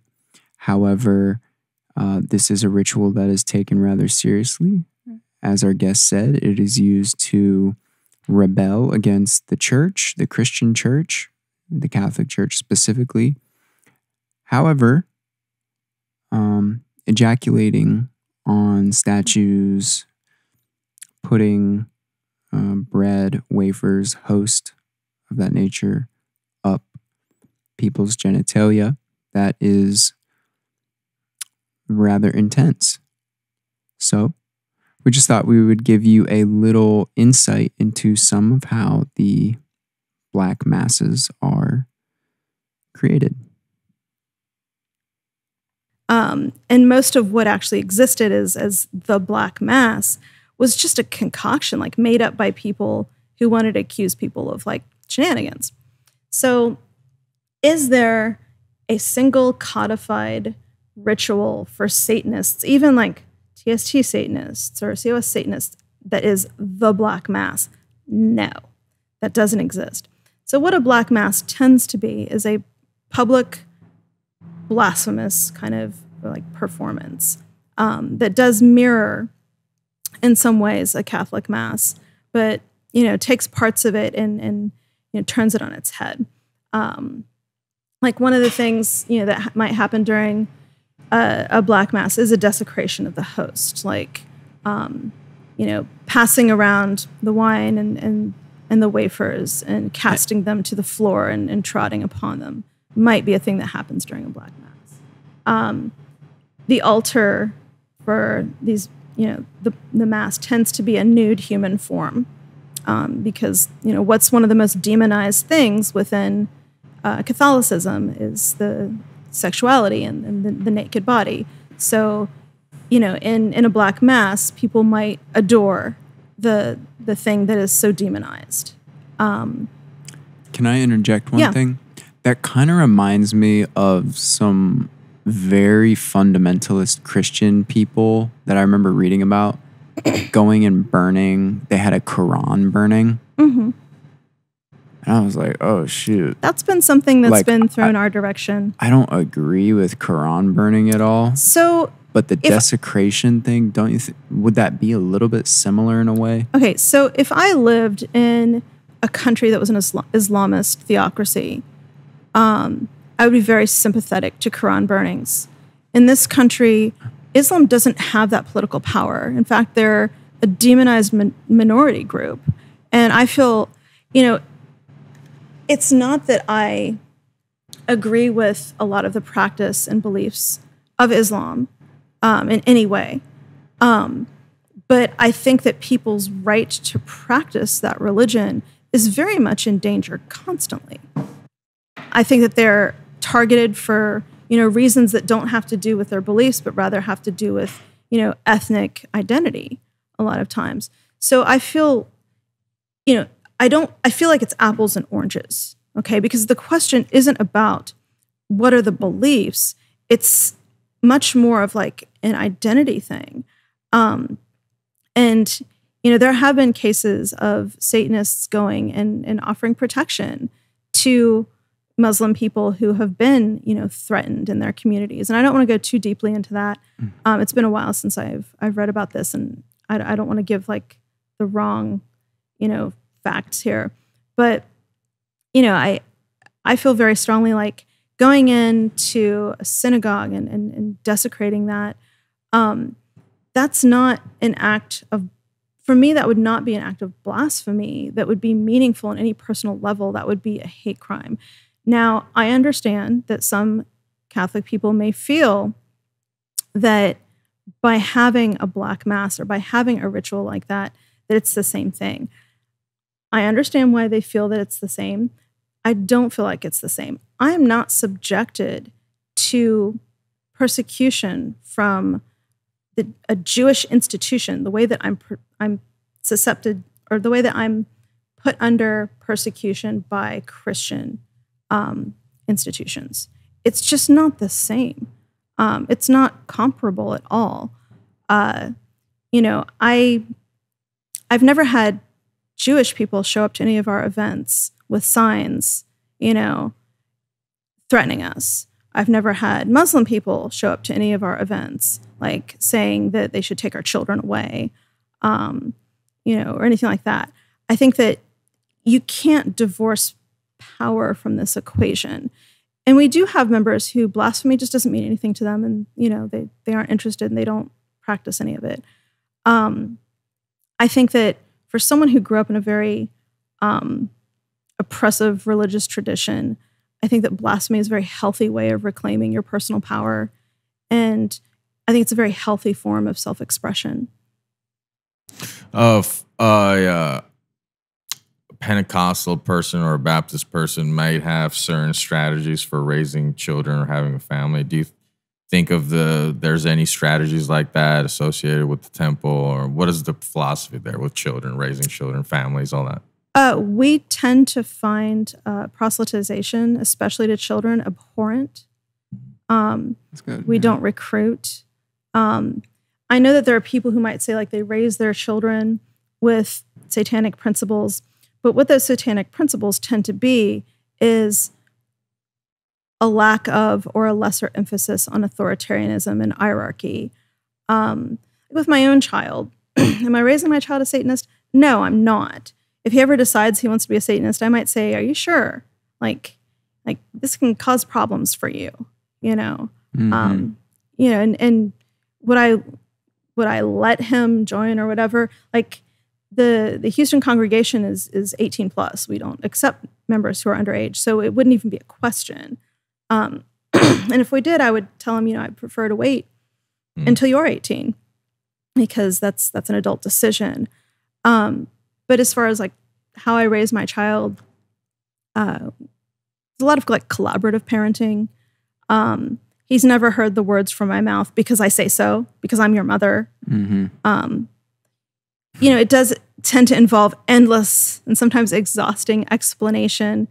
But, you know, I know that there are some cases where I've had to be an arbitrary authority, like when he is 9 months old and is getting a vaccine and is shying away from the needle. Like, you know, yeah, I am going to make that like decision for him. Like, you know, all of this is within reason. But if he, you know, now at the age of 12 or 13 says like, hey, you know, I kind of want to check out, you know, Christianity, as abhorrent as that may be to me, I'm going to facilitate him checking that out. That's very respectable. Or if it really is about anything. Right. Like, I also remember very strongly as a child having so many moments where, you know, adults would ask me to do the dumbest things for the dumbest reasons, and just how much contempt and hatred I had for adults who would do that. Like, you know, if a family member of mine would be like, go get me a beer, you know, like my father's side was not Pentecostal. So, you know, they'd be like, go to the fridge, get me a beer. Just be like, who the fuck are you? You know, well, because I'm the parent. Like, your legs are broken, you know, like we need to make old age accommodations here. Like, what's going on? But just that kind of like, you're the child, I'm the adult thing. That's not a thing in my household. So does my child respect my years of experience? I think he does, but I don't think he does that because I've mandated it. I think it's because we have this very trusting relationship established on years of him knowing that when it comes down to it, he owns himself and he's his own person. And I think that you can't get more satanic than that. Do you, and we'll round it off here Sure. because we're hitting 2:30. Okay. Do you love all people? No. I appreciate that quick question. Who do you not love? People who have demonstrated to me that they are incapable of acting in good faith.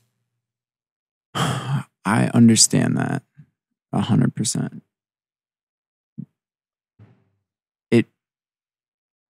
It's hard for me. I'm just going to say one more time. I understand that there are a lot of people who it is tough to love. It's like, God, it's tough. We can think of some right now. I don't feel any compulsion towards forgiveness or love or any of those things. If I want to like hate someone, or if I want to, you know, hold someone accountable for things that they've done and not forgive them, like I can do that and that's fine. We can hold people accountable for what they've done. If they've done really bad things, for example, we can hold them accountable and still that be a form of love. Would you agree with that? Yeah, I mean, I guess so. It's like a tough love. I think you can go into these kind of semantic games with, you know, true love is doing this or real love is this. Sure. I can hate a motherfucker if I want to. Yeah. I mean, I'm right there with you too. We can dislike them, dislike what they do. Now, okay, so I don't want to walk that back because like I mean it. But at the same time, like, do I still acknowledge their humanity? Sure. That's another good way still to put a person. that. I'm like, glad you said that. My hatred of someone doesn't negate like their personhood. If let's say we later learned that Hitler had a large tumor pressing on his amygdala, which which was a main reason why he did what he did. Now, I'm using Hitler as an example. There are other people where this is a real example. We're going to go out with a Godwin. Okay, that's fine. Oh, well, I wasn't really planning that. I don't know. I don't think it's about God so much. No, I mean, Godwin, like Godwin's law, like is the longer. Oh, Godwin. Yeah, like the longer an argument goes on, the more likely someone is to bring up Hitler. Oh, I've never even heard of this. Okay, delete Hitler. Funny. I'm taking that back. We have a person here who has a tumor on their amygdala, and this is a documented thing. That's why I'm bringing it up. And in one really notable story, they had ended up killing their family, their wife and child, and then killed themselves. And they had left a note saying, I can't explain why I felt the need to do this, I would like an autopsy on my body when I die.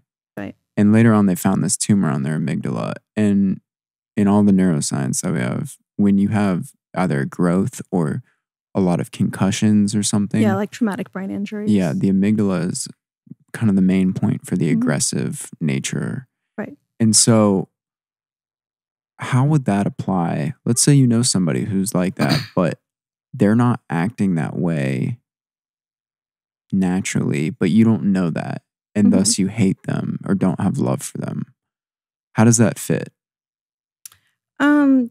I think that it goes so far into the realm of hypothetical that it is a hypothetical, and this is a crazy one, but you can extrapolate infinite other ways. Like, you know, a person might just be acting up because they've been hurt so badly in their life and they have never been loved. And then but I you can also not loving point them. to so many people who've been hurt so deeply and somehow manage not to be, Oh, you yeah. know, No. I agree with flamboyant that. assholes. I know, but that's a whole different, that's just the other side. It's like we get that part, but this is the part about how we're treating people. You know, they've been hurt, and you say, well, you've done a lot of terrible stuff, and I don't love you. But do you think that's the right way to go with that? Well, I mean, how impactful is it on that person to just not love them, to just be indifferent to them or not want to be around them? The lack of love that made them the way they are, that's just compounding that if you're also doing that. So I guess you're asking like someone who through no fault of their own has become unlovable, you know, kind of like how to handle that person. I guess you just have to decide what your responsibility is towards that person. Yeah. You know, what responsibility would I feel like I had? It depends on who that person is to me. Of course. Yeah. I'm not saying go out and kiss all these people that you don't know, but just kind of a general overarching sentiment about humanity.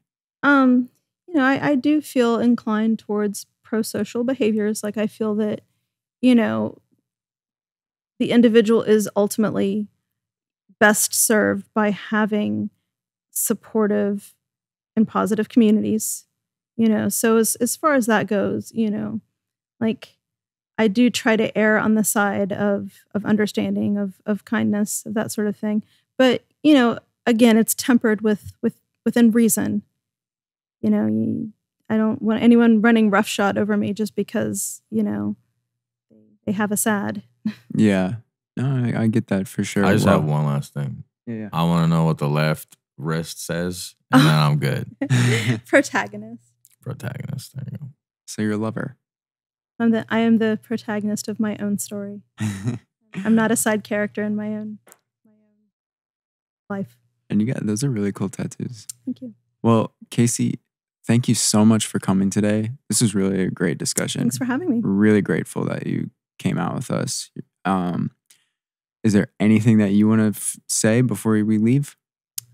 Thanks for having me. Hail Satan, and hope you had a good time.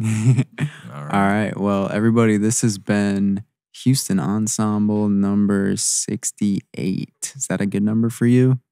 We're definitely not doing 66 for you. That's so sad. Maybe we could, though.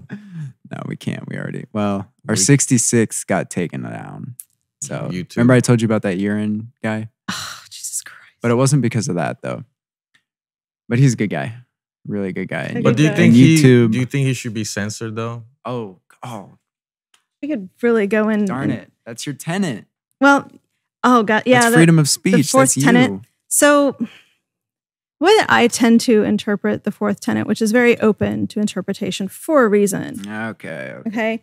is my existence. Like it talks about the freedom to offend. My existence offends people. You know? Totally. My identity, I'm my offended existence. right now. You- I'm I can tell, you know, you're just gonna jump over that table and fuck me up, I guess. Like it's fine. You know, especially like people who are transgender, people who have, you know, various kinds of identities, sex workers, etc. They can live, even though their existence is offensive to other people. Like they have the right to be what they are. And that tends to be how I interpret it. Like, I'm not necessarily a free speech absolutist. I do think that there is harmful speech. I would, if you haven't read about it, I would urge you to read about stochastic terrorism, because that's something that's used on Satanists quite a bit, like the constant like low level sort of like blood libel on the Jews, like that kind of stuff does incite people to action. It does incite people to violence. But as far as like pseudoscience and nonsense and that kind of thing, do I think that people should? It's like, you have to go into these questions of what is censorship. Is not platforming someone censorship? It's not. Depends. It's not censorship in the same way that rounding them up and putting them in jail cell is. Mm-hmm. I think that's the nuance that we have to look in there. What's the line between pseudoscience and nonsense? Like if you were, Like germs. for example, if you found out that the WHO has an archive of thousands of studies on urotherapy, would that still be pseudoscience, or is that real science because the WHO did it? I mean, it's kind of an appeal to authority there. Right. Maybe is I that think- the We appeal leaning- to authority Right. all the time. We do. Especially about You're the right. vaccine stuff. You're right. I think that I really would just need more information about it. I have not read anything compelling about urine therapy, and it has been exhaustively, researched. What do they put urine in? Urase? Urase. Is in, what was it? Urase is always in. Stem cell concoctions? What? Anyway, they use urine. Urea is in like lotion and Urase. stuff. Yeah. I don't know if I don't remember if it's lotion or something, but it's a whole thing. I think it's also important to like make this distinction too. Like we get a lot of, we have to listen to all kinds of information. You have to get both sides of everything. I think that it's very dangerous to give equal weight in every discussion to each side. For example, isn't there legislation proposed? I think it's Oklahoma. I could be wrong in the state about public schools teaching both sides of the Holocaust. What are both sides? I maybe saw something. I don't know anything. I maybe saw what you're referring to. But yeah, that's a good point. I don't know what both sides are. Right. Like if someone says, For that. But let's especially. find out at least. Can we find out what the both sides are? Yeah, I do. That's Before a thing. we say, hey, there's no both sides. Yeah, in the past 3 years, that's been a big thing for me is even like, whether it's like small, totally minutia arguments, like, we have a friend who's a drummer. He says that he put the drums back at this gig. Our other person says that's what he said. He says, he's like, no, I put them back. It's like, well, shit. I need to hear both sides of the story, and I need you to give me every detail on both sides, because now I can't make sense of it because you're both saying two different things. In interpersonal relationships, I would say certainly. But when it comes to matters of like someone's humanity or, I think that sometimes what'll happen, like with the flat earth shit, one of the reasons why the flat earth shit has become so prominent is because of this both sides stuff. Okay? The flat earth stuff is absurd. And, no one should ever have been willing to debate that. When you debate with someone who is arguing nonsense, you're treating it as if their argument or whatever is equal to what you're saying. You are actually, even if you're like saying how wrong they are, you're still bolstering their argument by taking it seriously, giving it equal weight, and acting like it's something that you should actually engage with in good faith. But I'll bring it back to this again. The germ thing, you had people doing the exact same thing for that. And they're saying, not a chance. Why am I even wasting my time on this? Or evolution, And as science went on, and thinking you had was to, adjusted. I think a good way to go about it, or at least a way I like to go about it, is I feel like I do have to be a free speech absolutist to some extent. It's very hard though, because there's a lot of negative stuff. Defamation, verifiably false claims. Like that's where free speech absolutism starts to get real weak. What do you mean by that? Verifiably false claims. Like what do you mean? If I said like, your mother broke into my house last night, like, and start going on like that, like that's verifiably false. But that would be Right. verified. Yeah, and I'd right, say but I'm just prove saying, it. like, free speech absolutists. No, and so with that, I'm saying more bad information is fought with good information. And by good and bad, I don't mean morally good and bad. I mean Mhm. verifiable or not. And you say my mom broke into your house, I'd be like, I would say prove it. prove One it. of the things that we've learned in my master's program, it's info science, was we were very strongly cautioned that when talking to people about conspiracy theories, like, if I become a librarian and I have people who come into the library and who are trying to engage in, like this kind of questioning and looking things up, repeating those theories strengthens them. They advise librarians and anyone engaging with that kind of thing, don't repeat the claims. Don't repeat them. Because Interesting. neuroscience shows that the more people, there's a word for it and I can't remember it, the more people hear those claims, the more likely they are to believe them. Oh, I see. How do you gauge, how do you limit, how do you sequester what is being repeated, what is not being repeated without in some form or fashion not having free speech? You know what I'm saying? Right. Like, it starts to leave those very uncomfortable questions. And I think they're important questions. And, I kind of like interact with those ideas like all the time. Yeah. But, I think that it's one of those things that you could sit here and you could have an entirely new podcast. Right. Dedicated we may need to have you solely back. to that. We might need to. I want to say one thing because we're on the subject now, and I just have to say it. I've been fascinated with etymology for a long time. Like, why do we use the words we use? Mm-hmm. And I find out, I didn't know about this whatsoever, but it turns out that there's an origin for the term conspiracy theory. Mm-hmm. And it's an origin that I hadn't considered. So when JFK was assassinated, JFK, regardless of what people think now, he was a beloved individual around the world. There are a lot of fans of JFK. Mm-hmm. Even in Armenia, where my family's from, they like very JFK. charismatic. Yeah. So when he was shot and killed in public, there was outrage all over the world and people were asking questions. To mitigate the backlash and the accusations, the government began insisting that news anchors and clergy and government officials called those claims conspiracy theories. Mm-hmm. So today, we found out quite a bit about the JFK assassination. It's taken us a long time. Yeah. And some of those findings proved what the theories were saying, and some of those findings showed that the theories were totally off. Mm-hmm. But the point, again, is that we had to investigate. We had to find out. You had to ask. And the dumb things were shown to be dumb quite quickly. Yeah. And the other stuff, whatever, but it was a process. Okay, that's our time of the day, guys. Thank you so much.